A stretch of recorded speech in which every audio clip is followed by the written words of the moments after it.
Hello नमस्कार student, welcome to innovation study channel. आप सभी का यहाँ पे स्वागत करते हैं। आज अपन शुरू करने जा रहे हैं 4 नंबर मॉडल पेपर। और इसके साथ साथ मैं आपको ये भी बता देना चाहूँगा, बहुत सारे विद्यार्थी कमेंट करते हैं कि सर एक्सीलेंट की डेट वर्क कब आएगी। तो लगभग ये मान लीजिए कि आपकी एक्सीलेंट की डेट वर्क आ गई है मेरे पास, और मैं शायद हो सकता है मंडे को शाम तक, सोमवार को शाम तक आपकी ये डिस्क वर्क डाल दूंगा। कोशिश करूँगा कि शाम को, हाँ शाम तक डल जाएगी, मंडे को शाम तक पीडीएफ बना लूँगा। अगर कुछ बचेगी तो वो बाद में डाल देंगे, मंगलवार को डाल देंगे। तो आशा यही है कि सोमवार को शाम तक टेलीग्राम चैनल पे एक्सीलेंट डिस्क वर्क की पीडीएफ डल जाएगी। 10th क्लास की बात कर रहा हूँ फिलहाल। तो क्लास को लाइक करें, शेयर करें। साथ साथ में आपके एसएसटी की तो क्लासें चल रही है, साइंस की भी चल रही है संजीव डेसरक की, और मैथ का मैंने संजीव डेसरक कंप्लीट करवा दिया है। इसके बाद में अब मैं शुरू करने जा रहा हूँ एक्सीलेंट का। ठीक है, मैथ में 4 जो पेपर दे रखे हैं एक्सीलेंट के, सबसे पहले तो वो सोल्व करवाऊंगा, और इसके बाद में अपन करेंगे एक्सीलेंट डेसरक को भी कवर करेंगे अच्छे से। आपको तैयारी करनी है, क्लास को लाइक करना है, शेयर करना है। अगर आप चैनल पे नए हैं, चैनल को सब्सक्राइब नहीं किया, तो चैनल को सब्सक्राइब करके जो पास में बेल आइकन है उसको जरूर दबा लें, ताकि प्रत्येक क्लास का नोटिफिकेशन आपको मिलता रहे। चलेगा, आज का मॉडल पेपर अपन शुरू करते हैं। पहला क्वेश्चन है, प्रसिद्ध ब्रिटेन वुड्स नामक स्थान किस देश में है। प्रसिद्ध ब्रिटेन वुड्स नामक स्थान कौन से देश में है। 4 ऑप्शन दे रखे हैं। ऑप्शन नंबर ए राइट हो जाएगा, अमेरिका में है। दूसरा क्वेश्चन है, कांग्रेस के किस अधिवेशन में पूर्ण स्वराज की मांग को औपचारिक रूप से मान लिया गया था। तो ये सेकंड का ऑप्शन नंबर डी राइट हो जाएगा, लाहौर अधिवेशन में मान लिया गया था। 3 नंबर क्वेश्चन है, कंपनी ने बुनकरों पर निगरानी रखने के लिए जो वेतनभोगी कर्मचारी नियुक्त किए वे कहलाते थे, क्या कहलाते हैं। तीसरे का right answer option number D हो जाएगा, गुमास्ते,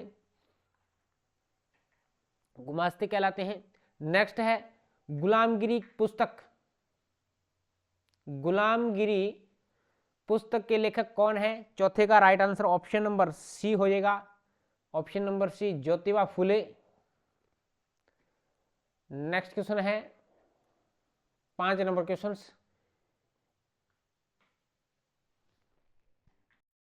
पांचवा क्वेश्चन है, स्मॉल इज ब्यूटीफुल पुस्तक के रचयिता कौन है। 4 ऑप्शन दे रखे हैं, इसमें से ऑप्शन नंबर पहला सही हो जाएगा, सुमेसर, सुमेसर। ऑप्शन नंबर ए राइट हो जाएगा 5वें का। नेक्स्ट है छठा, मानस बाग रिजर्व भारत के किस राज्य में है, इसका नाम बताइए। मानस बाग रिजर्व भारत के किस राज्य में है, इसका नाम बताना है। छठे का ऑप्शन नंबर ए राइट हो जाएगा, असम में है। निम्न में से कौन सा रेशा गोल्डन फाइबर कहलाता है, कौन सा रेशा है वो गोल्डन फाइबर कहलाता है। 7वें का ऑप्शन नंबर सी राइट हो जाएगा, 7वें का ऑप्शन नंबर सी राइट हो जाएगा, जूट है, जूट का रेशा है वो गोल्डन फाइबर कहलाता है।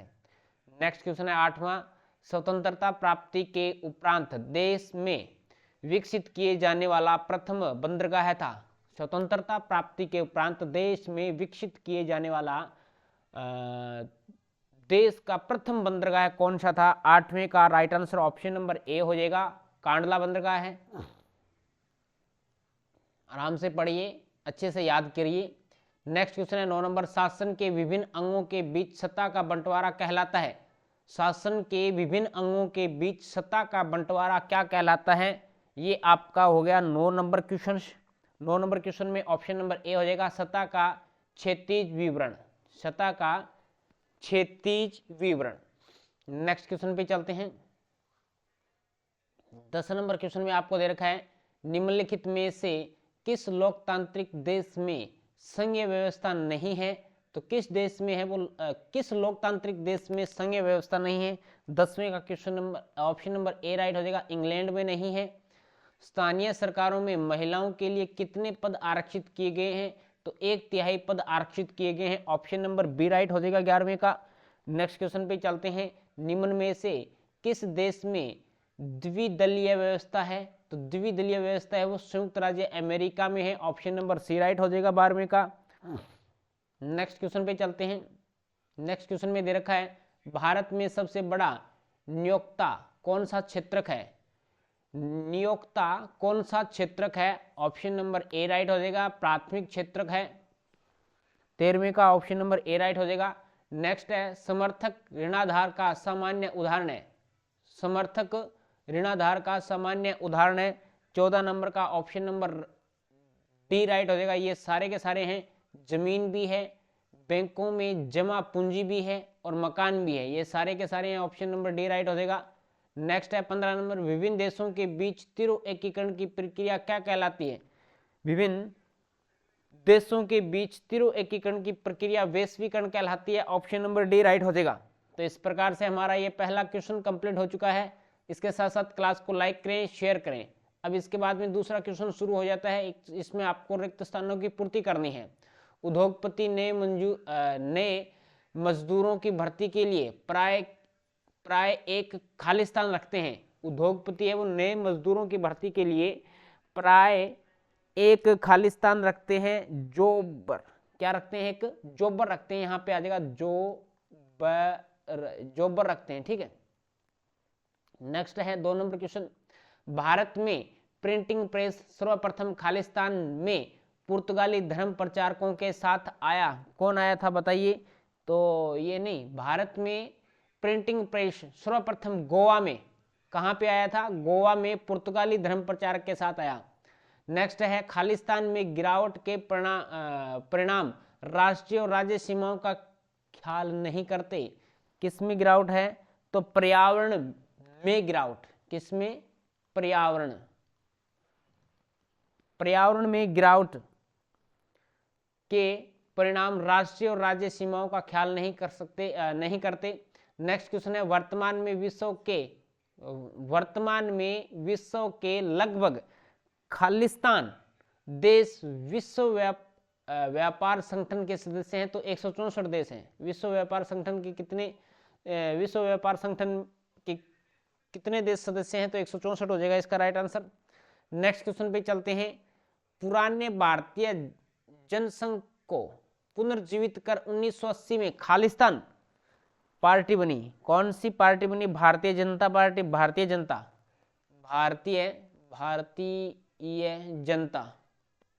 जनता या इसका शॉर्ट में नाम बीजेपी, भारतीय जनता पार्टी बनी। ठीक है। नेक्स्ट क्वेश्चन है गैर लोकतांत्रिक व्यवस्थाएं आमतौर पर अपने अंदरूनी सामाजिक मतभेदों को खालिस्तान की कोशिश करती है। खालिस्तान की कोशिश करती है तो दबाने की कोशिश करती है। क्या करती है? दबाने की। यहाँ पे ऑप्शन में आ जाएगा। नेक्स्ट क्वेश्चन पे चलते हैं। 7 नंबर क्वेश्चन दे रखा है, वर्षा का खालिस्तान जल छत और नालों को साफ करने में प्रयोग होता था। तो वर्षा का पहला जो जल है, वर्षा का पहला जल घरों की छत और नालों को साफ करने के लिए उपयोग में लिया जाता था। Is that clear? इसके बाद में तीसरे क्वेश्चन पे आ जाते हैं। तीसरे क्वेश्चन में आपको क्या करना है? एक शब्द में या एक पंक्ति में इसका उत्तर देना है। ठीक है। इनलैंड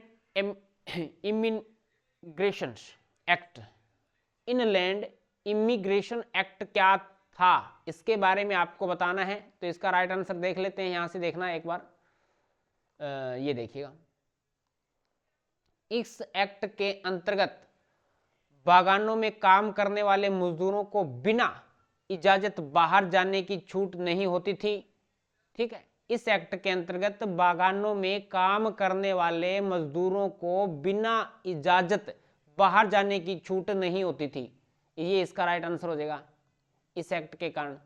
नेक्स्ट है गिल्ड से आप क्या समझते हैं?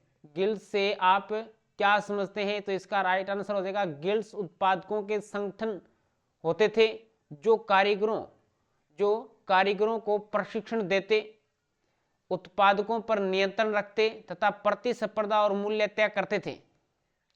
नेक्स्ट क्वेश्चन है भारत में पहली कपड़ा मिल कहां स्थापित हुई? भारत में पहली कपड़ा मिल कहां पे स्थापित हुई थी? तो तीसरा इसका राइट आंसर हो जाएगा भारत में पहली कपड़ा मिल मुंबई में स्थापित हुई थी। कहां पे स्थापित हुई थी? मुंबई में स्थापित हुई थी। नेक्स्ट क्वेश्चन है बेल्जियम में तुलनात्मक रूप से कौन से लोग ज्यादा समृद्ध और ताकतवर रहे हैं? बेल्जियम में तुलनात्मक रूप से कौन से लोग ज्यादा समृद्ध और ताकतवर रहे हैं? तो इसका जो राइट आंसर हो जाएगा चौथे का, बेल्जियम में अल्पसंख्यक फ्रेंच लोग तुलनात्मक रूप से ज्यादा समृद्ध और ताकतवर रहे हैं। नेक्स्ट क्वेश्चन है, पितृसत्तात्मक समाज कौन सा होता है? तो पितृसत्तात्मक जो समाज है जिसमें पिता की मानी जाती है, पितृसत्तात्मक समाज वह समाज होता है जो पुरुष प्रधान होता है तथा परिवार का शासन पिता के हाथों में होता है, वह पितृसत्तात्मक समाज होता है। एक मातृसत्तात्मक समाज भी होता है, उसमें परिवार की मुखिया महिला होती है, एक तरीके से महिला की चलती है। नेक्स्ट है, राजनीतिक दल के कोई दो कार्य लिखिए। राजनीतिक दल के कोई दो कार्य आपको बताने हैं। तो राजनीतिक दल के प्रमुख कार्य चुनाव लड़ना और सरकार बनाना या विपक्ष की भूमिका निभाना, ये राजनीतिक दल के कोई दो मुख्य कारण हैं। Is that clear? इसके बाद में नेक्स्ट क्वेश्चन आ जाता है आपके सामने, असंगठित क्षेत्र के कोई दो दोष बताइए। असंगठित क्षेत्र के कोई आपको दो दोष बताने हैं। तो यह है कर्मचारियों अथवा, इसका हो जाएगा कर्मचारियों अथवा श्रमिकों को नियमित रोजगार नहीं मिलता है, इस क्षेत्र में अवकाश व अन्य भत्ते नहीं मिलते हैं। नेक्स्ट प्रश्न आ जाता है, वैश्वीकरण का कोई एक महत्व अथवा लाभ बताइए। वैश्वीकरण का कोई एक महत्व अथवा लाभ आपको बताना है। तो इसका राइट आंसर हो जाएगा, वैश्वीकरण से विभिन्न देशों के बीच अधिक से अधिक वस्तुओं और सेवाएं, निवेश और औद्योगिक का आदान प्रदान हो रहा है। औद्योगिकी का आदान प्रदान हो रहा है। नेक्स्ट क्वेश्चन पे चलते हैं, वन पारिस्थितिकी तंत्र में किस प्रकार से महत्वपूर्ण भूमिका निभाते हैं? तो इसका राइट आंसर हो जाएगा, वन प्राथमिक उत्पादक है जिस पर दूसरे सभी जीव निर्भर करते हैं। इस रूप में वन पारिस्थितिकी तंत्र में महत्वपूर्ण भूमिका निभाते हैं। वन है जो प्राथमिक उत्पादक होता है जिसपे सारे के सारे जीव क्या है, निर्भर होते हैं। नेक्स्ट क्वेश्चन है 10 नंबर। 10 नंबर क्वेश्चन में आपको दे रखा है, एल्यूमिनियम उद्योग की स्थापना की दो महत्वपूर्ण आवश्यकताएं बताइए। क्यों आवश्यकता है भी बताओ। नियमित ऊर्जा की आपूर्ति, नियमित ऊर्जा की पूर्ति करना और कम कीमत पर कच्चे माल की सुनिश्चित उपलब्धता। ठीक है, नेक्स्ट क्वेश्चन पे चलते हैं। नेक्स्ट क्वेश्चन में आपको दे रखा है 4 नंबर क्वेश्चन, सेक्शन बी शुरू हो जाता है, बारदोली सत्याग्रह के बारे में आप क्या जानते हैं? बारदोली सत्याग्रह के बारे में आप क्या जानते हैं? तो बारदोली सत्याग्रह सन 1928 में वल्लभ भाई पटेल ने गुजरात के बारदोली तालुका में किसान आंदोलन का नेतृत्व किया, जो कि भू राजस्व को बढ़ाने के खिलाफ में था। यह बारदोली सत्याग्रह के नाम से जाना जाता था और यह आंदोलन वल्लभ भाई पटेल के समक्ष नेतृत्व के तहत सफल रहा। इस संघर्ष का प्रचार व्यापक रूप से हुआ और इसे भारत के कई हिस्सों में अत्यधिक सहानुभूति प्राप्त हुई। ठीक है, इसके बाद में नेक्स्ट क्वेश्चन की तरफ चलते हैं। नेक्स्ट क्वेश्चन 5 नंबर देखिए। 5 नंबर क्वेश्चन में आपको दे रखा है, रोमन कैथोलिक चर्च ने प्रकाशकों और पुस्तकों पर पाबंदियां क्यों लगाई? क्यों पाबंदियां लगाई ये आपको बताना है। तो इसका जो राइट आंसर हो जाएगा वो इस प्रकार से होगा, देखिएगा। एक मिनट थोड़ा सा लोड ले रहा है ये।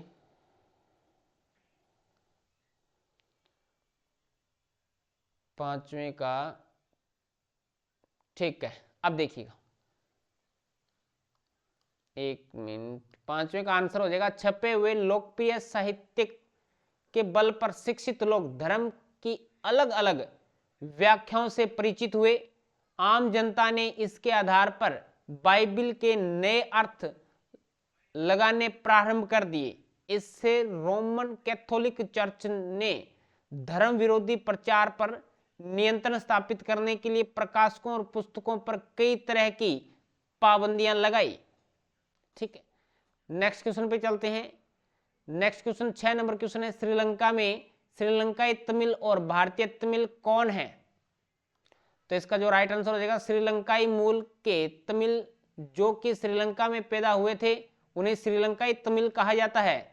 श्रीलंका के भारतीय तमिल वे तमिल हैं जो औपनिवेशिक शासन के दौरान बागानों में कार्य करने के लिए लाए गए लोगों की संतान हैं।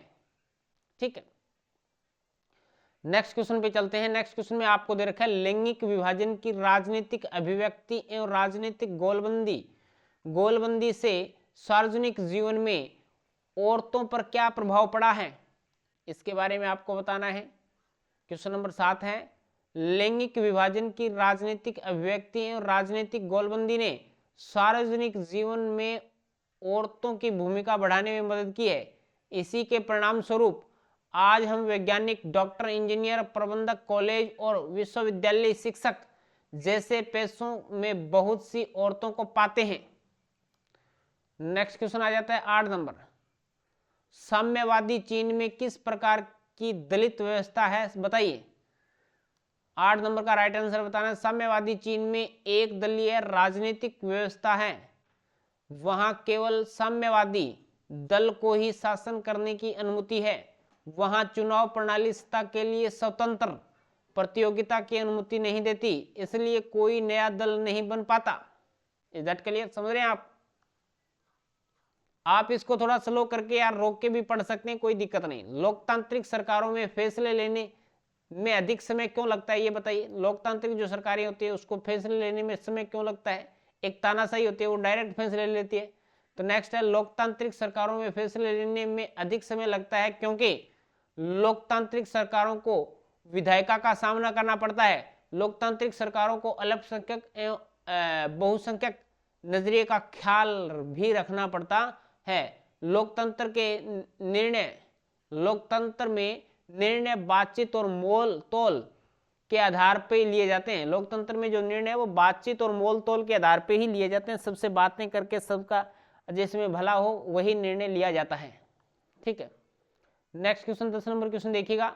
विकास की धारणीयता से आप क्या समझते हैं? धारणीयता से आप क्या समझते हैं? विकास क्या करता है? विकास की धारणीयता का तात्पर्य है विकास के स्तर को और ऊंचा उठाने तथा वर्तमान विकास के स्तर को भावी पीढ़ी हेतु बनाए रखने से है ताकि वे भी बेहतर जीवन जी सके।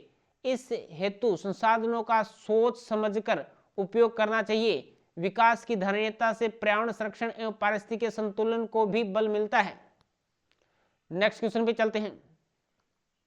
नेक्स्ट क्वेश्चन आपको 11 नंबर क्वेश्चन दे रखा है सूचना और प्रौद्योगिकी के ने वैश्वीकरण को किस प्रकार संभव बनाया। यानी सूचना और प्रौद्योगिकी ने वैश्वीकरण को किस प्रकार संभव बनाया। इसका जो राइट आंसर हो जाएगा वो इस प्रकार से होगा। राइट आंसर हो जाएगा सूचना एवं प्रौद्योगिकी के अंतर्गत दूरसंचार, कंप्यूटर, इंटरनेट आदि के उपयोग से विभिन्न देश के व्यापारियों एवं उपभोक्ताओं का आसानी से संपर्क हुआ तथा नवीन प्रौद्योगिकी से अब घर बैठे वस्तुओं एवं सेवाओं का आदान प्रदान संभव हो गया। Is that clear? नेक्स्ट है 12 नंबर क्वेश्चन। उपभोक्ता को उत्पादकों एवं विक्रेताओं के शोषण से बचने हेतु कोई 2 उपाय आपको बताने हैं। ठीक है, उपभोक्ता के नियम आपको अच्छे से पढ़ने पड़ेंगे। उपभोक्ता को उसके अधिकारों के संबंध में जानकारी प्रदान करनी चाहिए ताकि वह अपने संरक्षण में इसका उपयोग कर सके। उपभोक्ता को संरक्षण संबंधी सभी नियमों और अधिनियमों एवं प्रक्रिया के संबंध में जानकारी देनी चाहिए। उसके प्रक्रिया के बारे में आप उनको सब कुछ बता देना चाहिए। नेक्स्ट क्वेश्चन आ जाता है संसाधन। नेक्स्ट क्वेश्चन क्या है? संसाधन नियोजन क्यों आवश्यक पड़ा, बताइए। संसाधन नियोजन की क्यों आवश्यकता पड़ी? संसाधन की बर्बादी को रोकने, संसाधनों की जो बर्बादी है उसको रोकने के लिए, पर्यावरण को प्रदूषण मुक्त रखने के लिए, सीमित संसाधनों का सभी को उपलब्ध कराए जाने तथा संसाधनों को भावी पीढ़ियों के लिए बनाए रखने के लिए संसाधनों का नियोजन आवश्यक है। संसाधनों का नियोजन आवश्यक है। इसके बाद में चलते हैं नेक्स्ट पे। 14 नंबर क्वेश्चन है भारत के जल संकट ग्रस्त संसाधन है। भारत में जल संकट ग्रस्त संसाधन है, इस कथन की पुष्टि में 2 तर्क दीजिए। 2 तर्क आपको देने हैं। जो देखिएगा 14 नंबर क्वेश्चन हो जाएगा, 14 का राइट आंसर हो जाएगा भारत में जल संकट ग्रस्त संसाधन है। ये तो बात ठीक है, भारत में बढ़ती जनसंख्या के कारण जल के अत्यधिक प्रयोग से जल की कमी आ गई है, एक कारण तो ये है। भारत में जल प्रदूषण किए जाने के कारण उपयोग में लाए योग्य नहीं रह गया, ये भी बात एकदम सही है। प्रदूषित हो जाता है फिर इसको दोबारा अपन उपयोग में नहीं ला सकते, ये सबसे बड़ी दिक्कत है, बीमारी है। नेक्स्ट है रेल परिवहन कहां पर अत्यधिक सुविधाजनक परिवहन साधन है तथा क्यों? रेल परिवहन कहां पर अत्यधिक सुविधाजनक परिवहन साधन है तथा क्यों, इसके बारे में आपको जानकारी देनी है अच्छे से। तो देखिएगा, रेल परिवहन मैदानी भागों में अत्यधिक सुविधाजनक परिवहन संसाधन है या साधन है, क्योंकि मैदानों की समतल भूमि पर रेल मार्ग बनाना सरल हो जाता है। मैदानों में रेल मार्ग बनाने पर अपेक्षाकृत कम लागत आती है। मैदानी भागों में संघन जनसंख्या के कारण यात्रियों की संख्या अधिक होने के से आय भी अच्छी होती है, आय भी अधिक होती है। तो इस प्रकार से ये हमारा सेक्शन नंबर ए और बी कंप्लीट हमने कर लिया है। 4 नंबर मॉडल पेपर का। क्लास कैसी लगी कमेंट करके जरूर बताएं, अच्छी लगी है तो लाइक और शेयर सभी स्टूडेंट करेंगे। और आज की क्लास में इतना ही, नेक्स्ट क्लास में मिलेंगे कुछ नए के साथ। जय हिंद, जय भारत।